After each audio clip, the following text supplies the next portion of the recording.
ИПАРТ инфокараванот заврши, а тимовите од телото за управување со ИПАРТ, платежната агенција и агенцијата за поттикнување на развојот на земјоделството деновиве остварија средби со потенцијалните корисници од Куманово и Липково. На двете локации имаше големо присуство на земјоделци кои што покажаа голем интерес за јавниот повик. Условите од јавниот повик за мерка 1, начинот на подготовка на документација и условите за аплицирање беа детално објаснети пред присутните потенцијални корисници.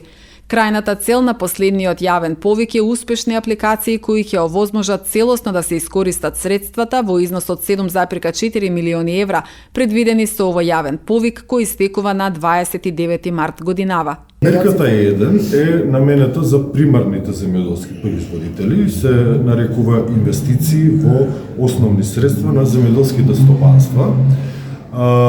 Таа е значи за примарните земјоделски производители.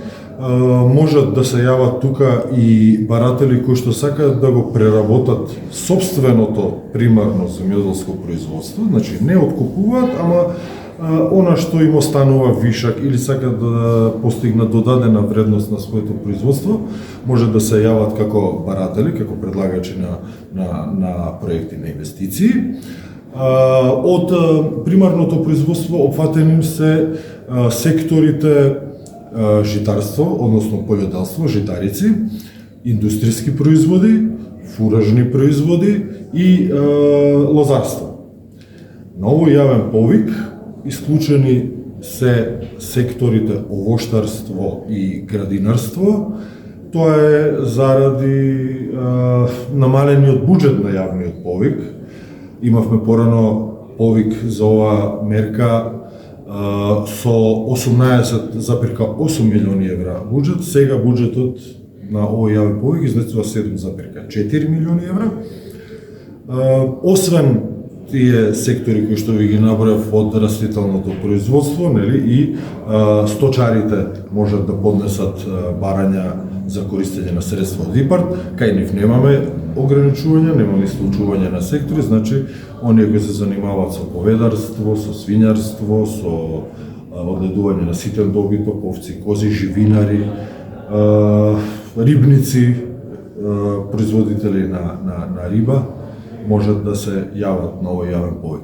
Освен тоа, на јавниот повик може да се јават сите да поднесат барање за користење на средства за инвестиции во обновливи извори на енергија, меѓутоа само за сопствено производство, значи не може да произведуваат повеќе енергија од онаа што ја трошат. Веруваме дека и овој сектор, производство на енергија од обновливи извори, ќе побуди голем интерес кај земјоделците, кај барателите. Задоволни сме од користењето на средства од ИПАРТ програмата, таа заврши лани. Последниот јавен повик од ИПАРТ 2 програмата што заврши лани беше во 2023 до 2024 се изреализира и искористеноста на средства од ИПАРТ програмата 2 е преку 90%. Со ИПАРТ 3 започнавме исто лани, значи како заврши една, продолжи друга програма, започнавме лани, веќе се реализирани околу 300 договори, мислам дека се подпишани, дека веќе имаме и десетина исплатени апликации, а самиот факт што на овој јавен повик ни недостасуваат пари, говори за степенот на искористеност на програмата, односно дека сме задоволни веќе со искористувањето на средствата.